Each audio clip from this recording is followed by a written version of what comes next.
Today we had the Gunganji Rangers, the MY Rangers and the Irukandji Rangers participate in a training day at Marine World. So that's bringing all the rangers together out on sea country and bringing in fresh skills. So getting confidence in the water, looking at the different types of corals that we have out there, and also looking at coral bleaching and some resources for us to identify coral bleaching and why this is happening on our Great Barrier Reef. Here we also looked at crown of thorns today, and we have a research team that work at Marine World that were able to show the rangers the crown of thorns, and it was just a day for the rangers to actually work on sea country, share their knowledge with each other and also with myself, which we can incorporate into the reef education programs. Hi Gavin, why did you participate in today's training out at Marine World for the rangers? Well, the Great Barrier Reef is very culturally significant to traditional owners, so it's a good opportunity to maintain that connection to our cultural seascape. Both environmental, cultural values involved, but it's good to be back on sea country. Yeah. Fantastic.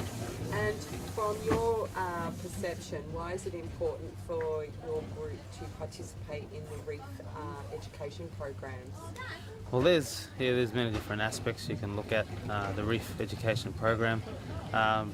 Building the capacity of our ranger group, so their skills, their knowledge about the reef, but it's also combining that traditional cultural knowledge with Western science, and then that way we can transfer that kind of knowledge onto the schools or next generation coming through, and the rest of society on how we can the importance of the Great Barrier Reef.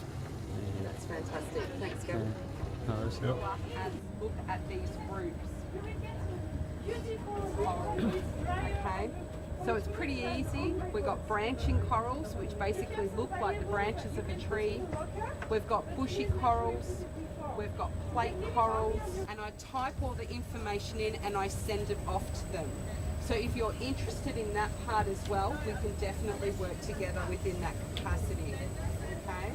Coral Watch is from the University of Queensland. That's the university I went to and study at coral bleaching. Okay. So this is a very easy card to use because when you're in the water, you can swim up to the coral, the card up against the coral, and we match the colour to the best that we can. So I'm using your shirt, Harrison. Okay. So we move it around like that. So we mark what number, so we're down on this sheet here in the water, and then we mark the lightest colour as well on the coral. So we'll demonstrate how to use that. How the coral's made up, you've got a little tiny animal that buds and makes a colony. They have the algae that live in their skin that get the energy. But looking at how much living coral is within our area and put a percentage mark down, and obviously it needs to add up to 100%.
teach about the different environmental attributes that go towards bleaching.